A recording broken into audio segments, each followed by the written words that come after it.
আসসালামু আলাইকুম ওয়া রাহমাতুল্লাহি ওয়া বারাকাতুহু। আলহামদুলিল্লাহি ওয়াহদা ওয়াসসালাতু ওয়াসসালামু আলা মান লা নাবিয়্যা বা'দা। আউযু বিল্লাহি মিনাশ শাইতানির রাজীম। বিসমিল্লাহির রাহমানির রাহিম। ওয়া তিলকাল আইয়ামু নুদাবিলুহা বাইনান নাস।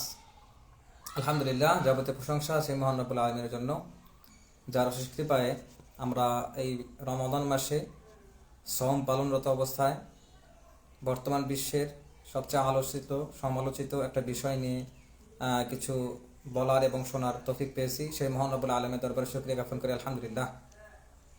অতঃপর জনাব রাসূল সাইয়্যিদুল মুরসালিন খাতামুন নবিয়্যিন, যিনি আমাদের কাছে আল্লাহর প্রেরিত সত্য দিন পৌঁছে দিয়েছেন, সেই রসুলের প্রতি দরুদ সালাম, আল্লাহুম্মা সাল্লি আলাইহি আল্লাহুম্মা বারিক আলাইহি। তো আজকে আমরা যে বিষয় নিয়ে আলোচনা করতে যাচ্ছি সেটা হচ্ছে শিয়া এবং সুন্নি প্রসঙ্গ।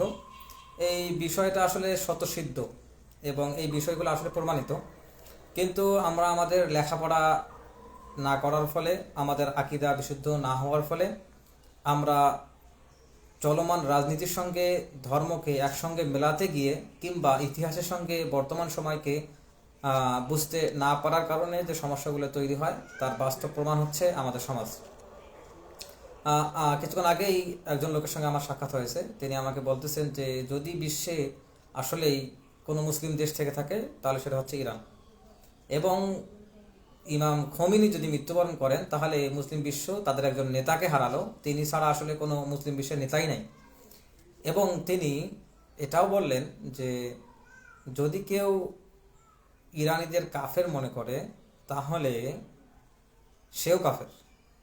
তাহলে এই যে বিষয়টা, যেগুলো আমরা চমকপ্রদ তথ্যের মাধ্যমে ইউটিউবে, ফেসবুকে এই তথ্যের মাধ্যমে আমরা সিদ্ধান্ত নিচ্ছি, যেটা লেখাপড়া না থাকার কারণে, ইতিহাস না জানার কারণে আমাদেরকে সিদ্ধান্ত নিতে বাধা দিচ্ছে এবং আমরা ভুল সিদ্ধান্ত নিচ্ছি, ভুল কথা বলতেছি। তো এই কথাগুলো বুঝতে হলে আসলে অনেক বেশি ইতিহাস জানা দরকার। প্রাচ্যের, পতীচ্যের, পাশ্চাত্যের, ইরানের, পারস্যের ইতিহাস জানা দরকার। সেই ইতিহাসগুলো আমরা জানতেছি না। তো বর্তমান আসলে যে লড়াইটা চলতেছে, এগুলো আসলে আধিপত্য বিস্তারের লড়াই।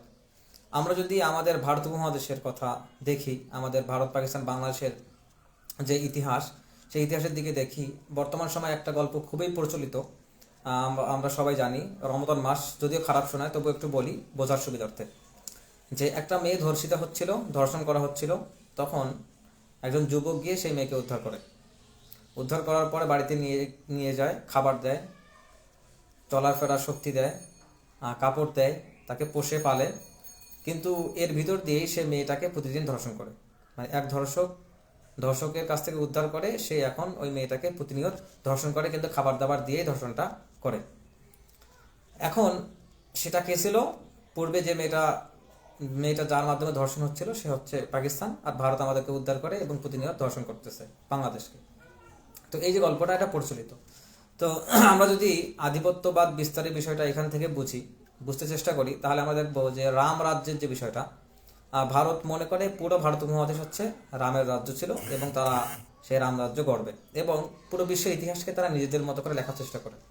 অত ইতিহাসের দিকে না গিয়ে যদি আমরা মক্কার দিকে তাকাই, তাহলে হিন্দু সমাজের অনেক বিশ্লেষক, পুরোহিত, তাদের অনেকের কথা থেকে এটাও কোট করেন মাঝে মাঝে, এটা হয়তো অনেকেই জানেন না, যে মক্কা নগরীকেও, যে মক্কার যে ঘরটা হচ্ছে কাবা ঘর, কালো দেখতে, তারা এই ঘরটাকেও শিবলিঙ্গের একটা স্থান বলে মনে করেন, যে এই শিবলিঙ্গ, কালো শিবলিঙ্গকে পরবর্তীতে এই মক্কায় রূপ দেওয়া হয়েছে। তারা এটা বলেন আর কি। এটা হচ্ছে আধিপত্যবাদ বিস্তারের ক্ষেত্রে যে গল্পগুলো সমাজে ছড়িয়ে দেওয়া দরকার, তার মতো একটা গল্প।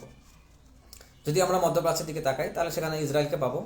ইহুদিরা বিশ্বাস করে যে তাদের যে ল্যান্ডকে, যে জমিকে প্রমিস করা হয়েছিল, প্রমিস ল্যান্ড, সেই প্রমিস ল্যান্ডে ঈসা আলাইহিস সালাম আবার আসবেন, এবং তারা এই প্রমিস ল্যান্ডে সবাই জড়ো হচ্ছে, তাদেরকে জড়ো করা হচ্ছে, এবং তারা নীলনদ থেকে একদম ইউফ্রেটিস নদী পর্যন্ত পুরো মধ্যপ্রাচ্য তারা দখল করতে চায়।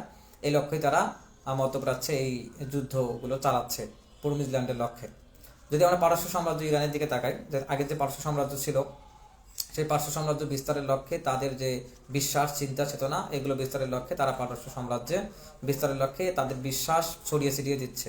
যেমন তারা বর্তমান সময়েও গাজাতে সাহায্য করেছে এবং তাদের যে শিয়া বিশ্বাস, সেই বিশ্বাসটা প্রচারের চেষ্টা করেছে। আমরা মুসলিমরাও আমরা আমরা এটা বলতে চেষ্টা করি কোরআন এবং হাদিস থেকে, যে ইমাম মাহদী আসবেন, তিনি আমাদের ইমাম হবেন, ঈসা আলাইহিস সালাম আসবেন, তিনি আমাদের মতোই মানুষ হবেন, হযরত ইসলামের অনুসারী হবেন, অর্থাৎ উম্মতে মুহাম্মদ হিসেবে তিনি গর্ববোধ করবেন।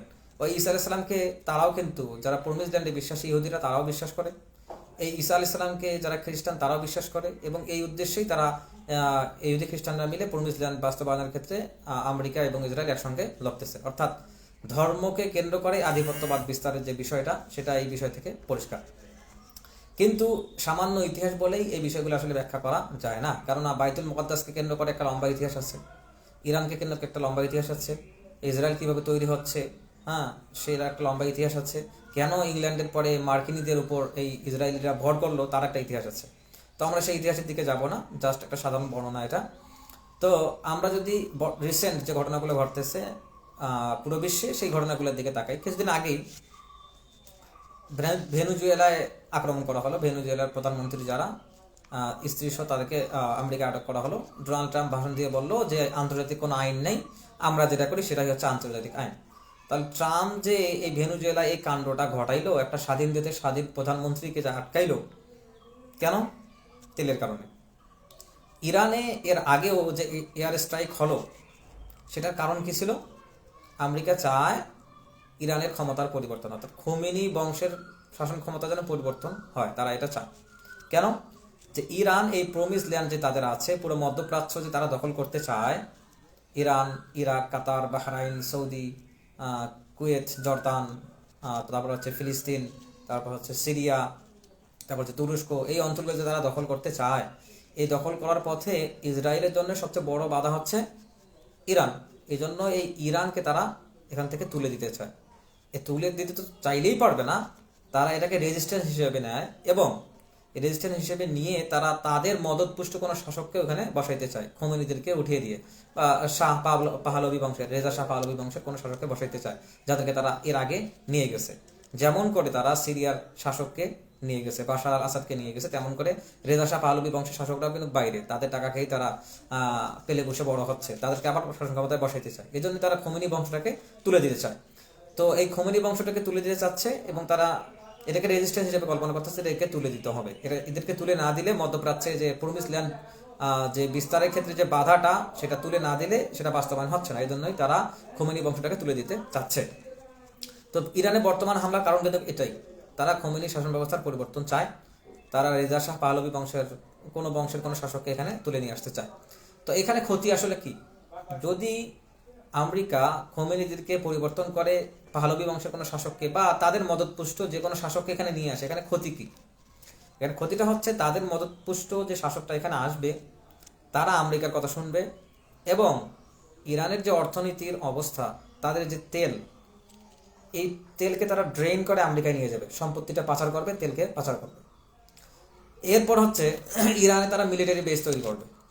ইরানে যেহেতু মিলিটারি বেস, মধ্যপ্রাচ্যের সবখানে আমেরিকার মিলিটারি বেস আছে, ইরান থেকে তারা কাজ করতে পারে না। এই জন্যই তারা কি করবে? তারা যদি ইরানে তারা মিলিটারি বেস স্থাপন করে, তাদের মদতপুষ্ট শাসক ওখানে বসে, তাহলে কি হবে?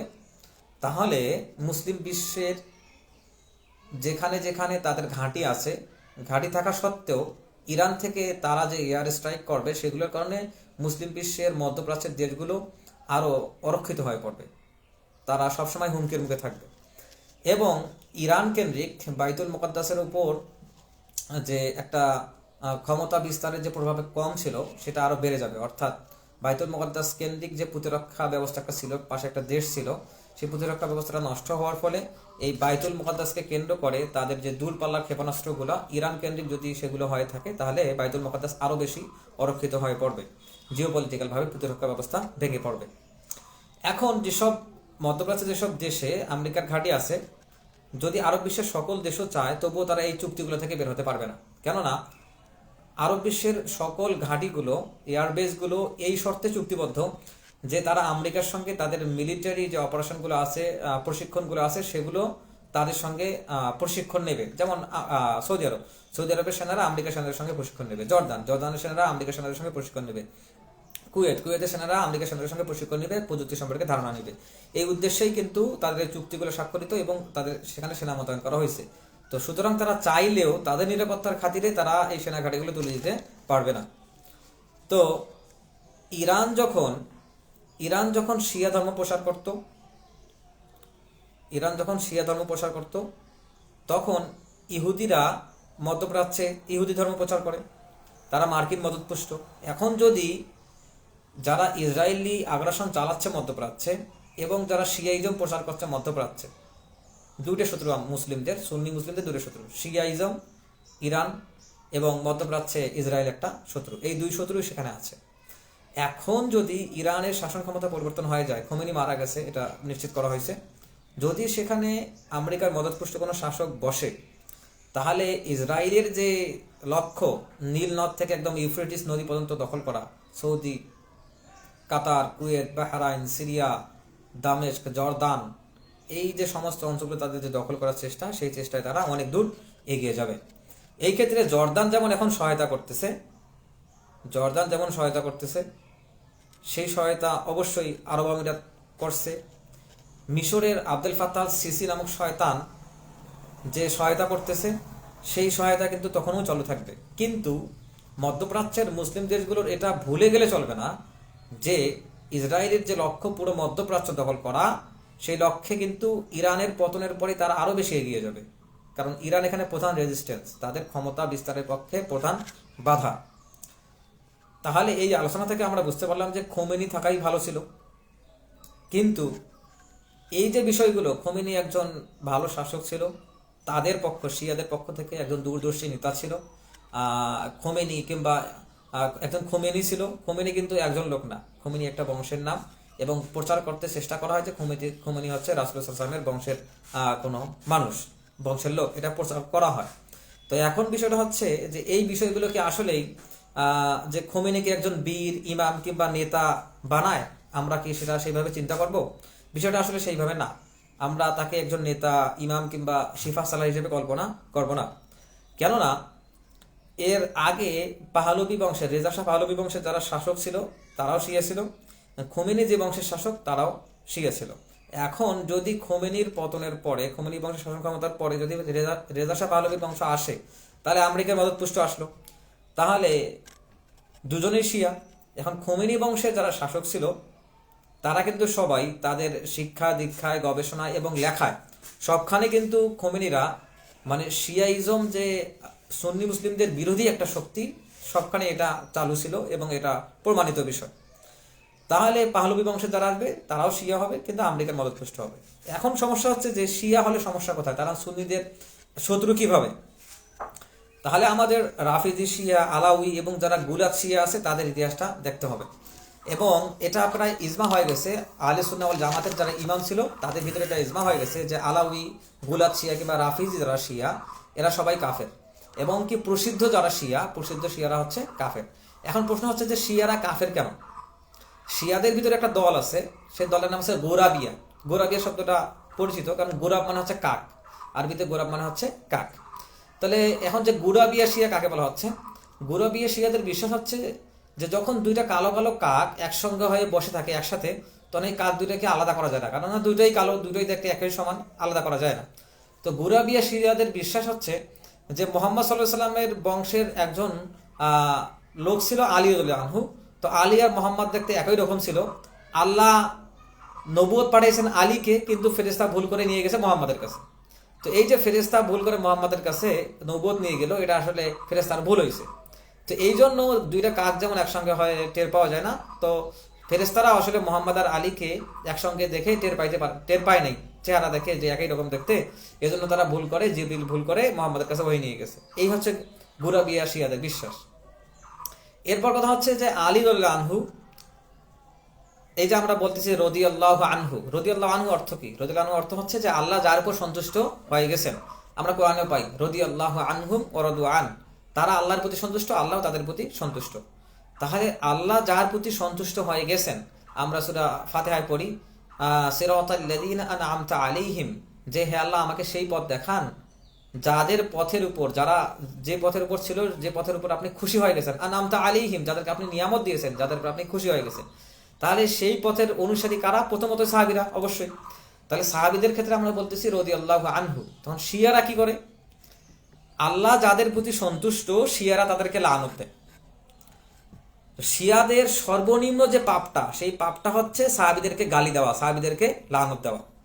এই সাহাবীদেরকে লানত না দেওয়ার কারণে তারা তাদের নেতাদেরকেও তারা ত্যাগ করছে, এবং পরবর্তীতে তারা গুলাত শিয়া হয়ে গেছে, চরমপন্থী শিয়া হয়ে গেছে। এই ইতিহাসগুলো পড়লে আমরা দেখতে পাবো এগুলো। তাহলে আল্লাহ যাদের প্রতি সন্তুষ্ট, আমরা কি তাদেরকে গালি দিয়ে, তাদেরকে অভিশাপ দিয়ে আল্লাহ সন্তুষ্টির বিপরীতে যেতে চাই, নাকি আল্লাহ সন্তুষ্টির পক্ষে থাকতে চাই? যে দোয়া আমরা করতেছি সিরাতাল্লাযিনা আনআমতা আলাইহিম, আমরা কি এই দোয়া শরীক হতে চাই, নাকি এই দোয়ার বাইরে গিয়ে অবস্থান নিতে চাই? সেটা আমাদের সিদ্ধান্ত নিতে হবে। এরপর হচ্ছে আয়েশা রাদিয়াল্লাহু আনহা, রাসূলুল্লাহ সাল্লাল্লাহু আলাইহি ওয়াসাল্লামের সবচেয়ে প্রিয় সহধর্মিণী, সবচেয়ে প্রিয় স্ত্রী। এরা আয়েশা রাদিয়াল্লাহু আনহাকে কাফের বলে। কেন? যে আবু বকর রাদিয়াল্লাহু আনহু যখন খেলাফত নেন, প্রথম খেলাফত তো আলীর ছিল, কারণ আলী আল্লাহ রসুলের ভাই ছিল, তার বংশের লোক ছিল। তারা এটা বলে, শিয়ারা এটা বলার চেষ্টা করে যে আলীকে খেলাফত না দিয়ে যখন আবু বকরকে খেলাফত দেওয়া হইলো, আবু বকর হচ্ছে আয়েশার বাপ, আয়েশা কেন বিরোধিতা করলো না, আলী রাদিয়াল্লাহু আনহুর পক্ষে কেন কথা বললো না, এই জন্য তারা আয়েশাকে কাফের বলে। এরপর হচ্ছে আমরা সবাই জানি খলিফাদের ভিতরে আবু বকর, তারপরে ওমর, তারপরে ওসমান রাদিয়াল্লাহু আনহু, প্রথম তিনজন খলিফা। চতুর্থতম খলিফা ছিলেন আলী রাদিয়াল্লাহু আনহু।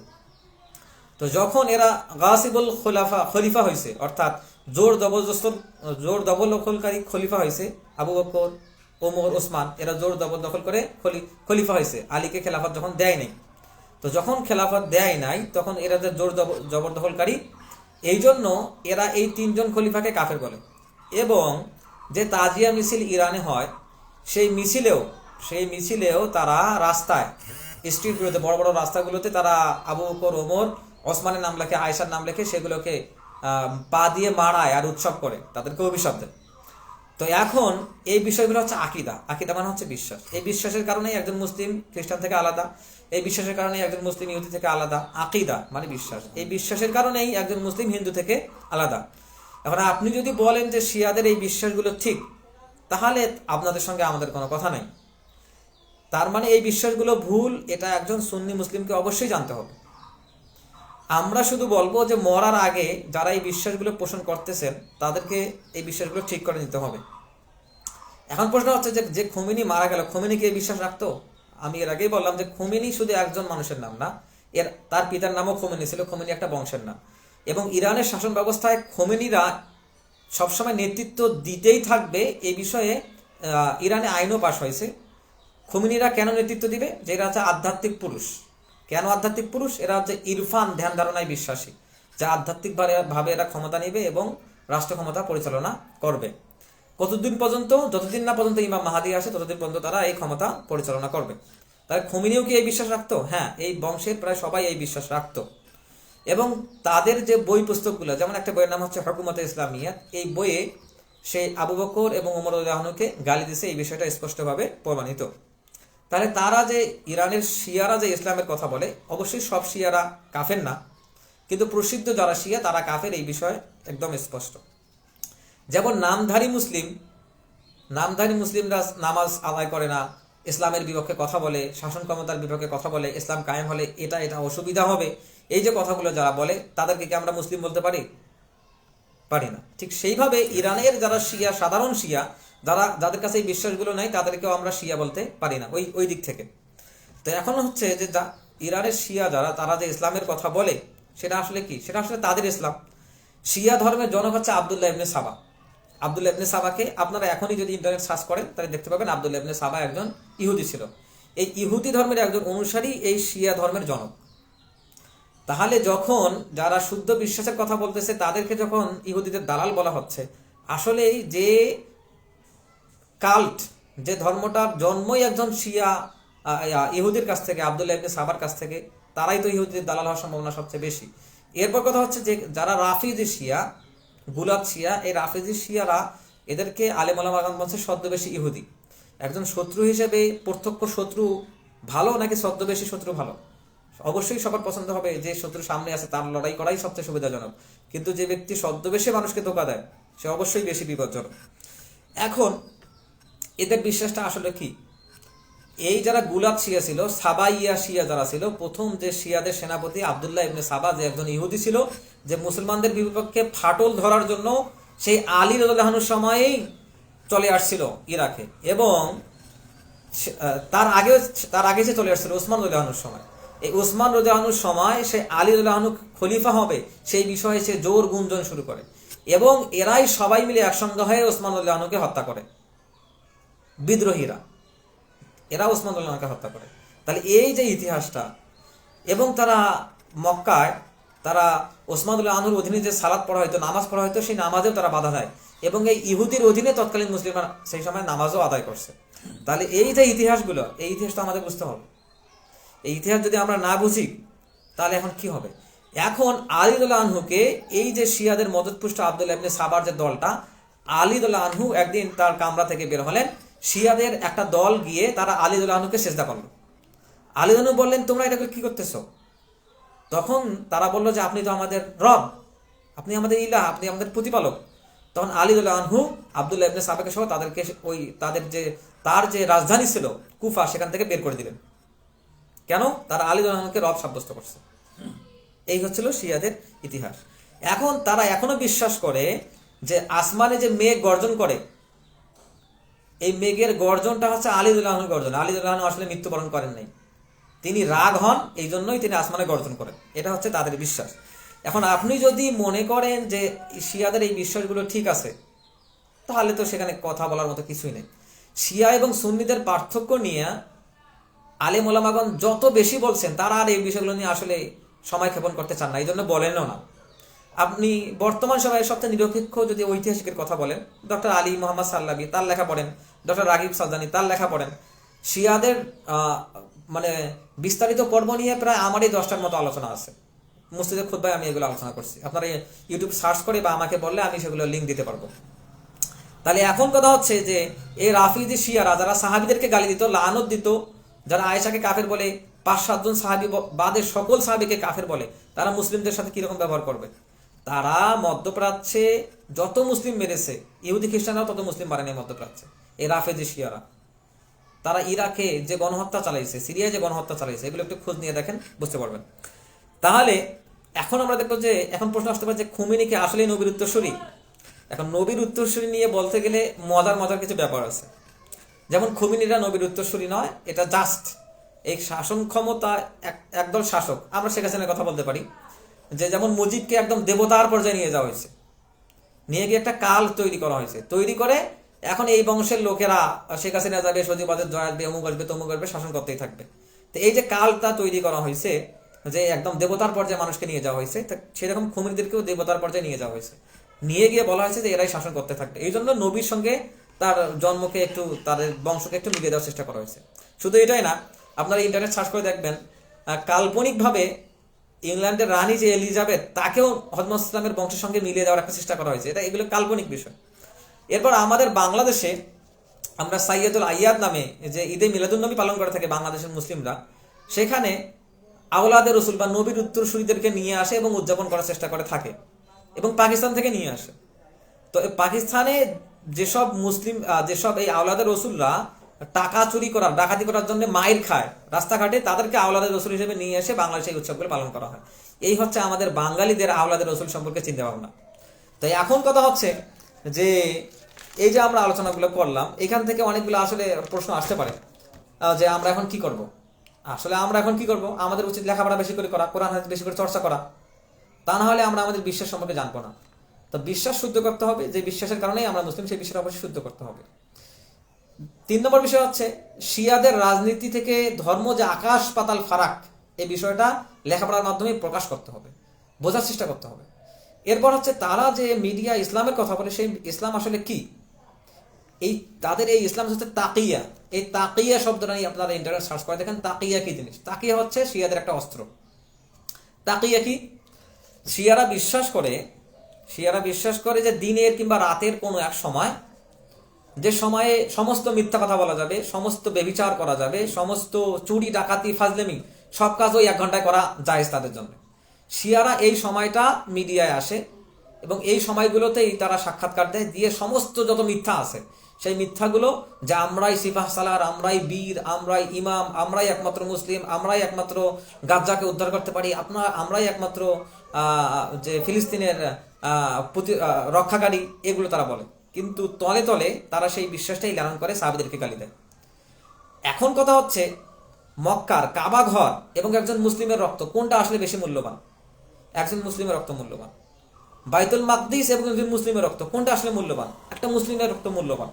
তো আপনি যখন বাইতুল মাকদিসকে বেশি করে দেখবেন আর শিয়ারা তলে তলে যত মুসলিমকে হত্যা করছে সেটাকে নিচু নজরে দেখবেন, সেটা তো বাস্তবতার বাইরে।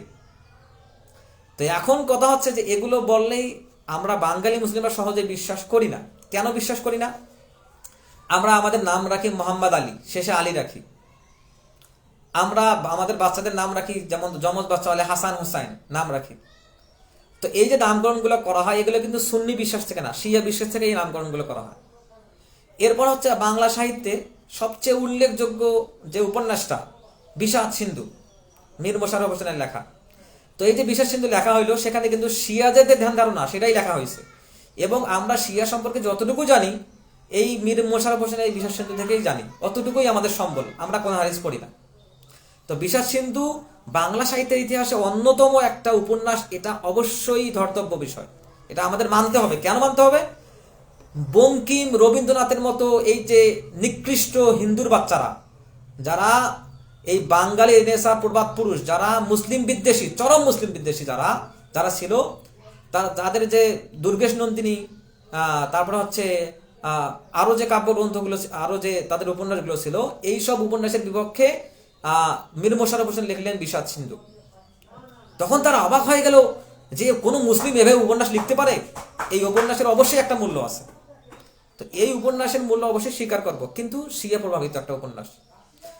তাহলে এই যে সাহিত্যগুলোও শিয়া প্রভাবিত।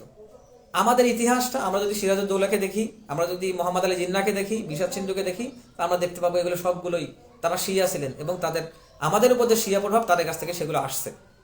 এখন শিয়ারা যে ছদ্মবেশে তাকিয়া করে তাদের যে দ্বিচারিতা, তাদের যে পরিচয়, তারা যে ইহুদিদের সঙ্গে খ্রিস্টানের সঙ্গে মিলিত হয়ে থাকতে চায়, প্রকাশ্যে এসে ইসলামের কথা বলে, এই ছদ্মবেশ কি আসলে কাজে লাগে?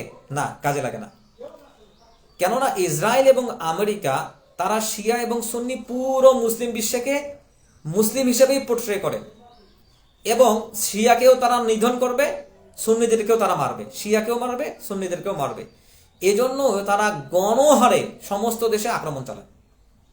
এখন শিয়ারা মধ্যপ্রাচ্যে যে মুসলিমদের ঘাঁটি আছে, সেখানে তারা এই বৈধতা নিয়ে আক্রমণ চালায় যে এগুলো কাফেরদের ঘাঁটি, কিন্তু ওখানে তো মুসলিমরাও আছে।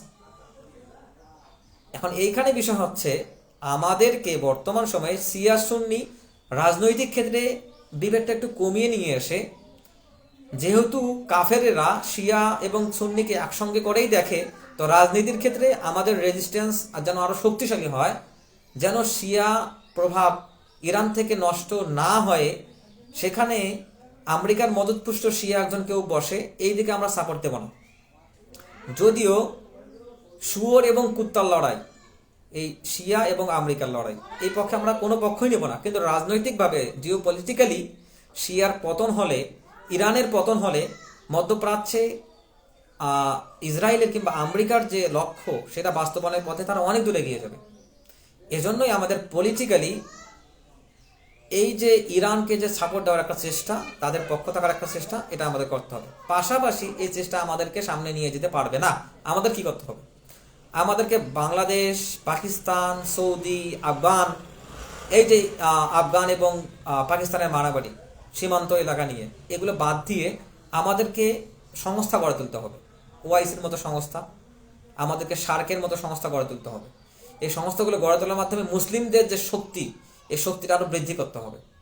মধ্যপ্রাচ্যের মুসলিমরা যদি এটা বিশ্বাস করে যে তারা আমেরিকার বেস আছে বলে আমেরিকা তাদেরকে আক্রমণ করবে না, ইসরায়েল তাদেরকে আক্রমণ করবে না, এই ভুল বিশ্বাস নিয়ে বসে থাকলে তাদের কপালে চরম দুঃখ আছে। এজন্যই আমাদের মুসলিমকে তুরস্ক, পাকিস্তান, সৌদি, এই দেশগুলোকে, যাদের যথেষ্ট সক্ষমতা আছে, অর্থনৈতিকভাবে যারা এগিয়ে আছে, তাদেরকে অবশ্যই একসাথে হয়ে এমন কিছু সংস্থা গড়ে তুলতে হবে যারা মুসলিম বিশ্বের দেশসমূহকে লজিস্টিক সাপোর্ট দিবে, যারা লজিক্যাল সাপোর্ট দিবে, যারা ধর্মীয় সাপোর্ট দিবে, এবং যারা স্পিরিচুয়াল যে উন্নতি সেটারও কথা বলবে। এরকম একটা সংস্থা আমাদের গড়ে তুলতে হবে। নাজিমুদ্দিন এরবাকান যেমন তুরস্কে বলেছিলেন, এরকম সংস্থা আমাদের গড়ে তুলতে হবে। এটা যদি না হয়, মুসলিমরা যদি চিরকাল রেজিস্ট্যান্স হিসেবেই কাজ করে, ওদের বিপক্ষে ওরা হামলা করলো, আমরা একটা প্রতিরক্ষামূলক হামলা করলাম, এরকম হইলে হবে না। আমাদেরকে সামনে এগিয়ে যেতে হবে। এই সামনে এগিয়ে নিয়ে যাওয়ার জন্য অবশ্যই আমাদের বিশ্বাস আগে শুদ্ধ করতে হবে, তারপর আমাদের রাজনীতির ক্ষেত্রে প্রতিরক্ষা বলয় তৈরি করতে হবে। আয়রন ডোম যেমন তারা তৈরি করেছিল ইসরায়েলিরা, যেটা সেই যে রূপকথার যে আয়রন ডোম ভেঙে দিল আমাদের মুজাহিদ বাহিনীর হামাসেরা, তো সেই রকম আমাদের একটা প্রতিরক্ষা সংস্থা তৈরি করতে হবে যেগুলো মুসলিমদের প্রতিরক্ষার ক্ষেত্রে কাজ করবে, এবং সেই দিকে আমাদের এগিয়ে যেতে হবে যেন আমাদের প্রতিরক্ষা ব্যবস্থা ভেঙে না পড়ে। আকিদাও শুদ্ধ করতে হবে, আমাদের ধর্মীয় স্থাপনাগুলো যেন ভেঙে না যায় সেই চেষ্টা আমাদেরকে করতে হবে।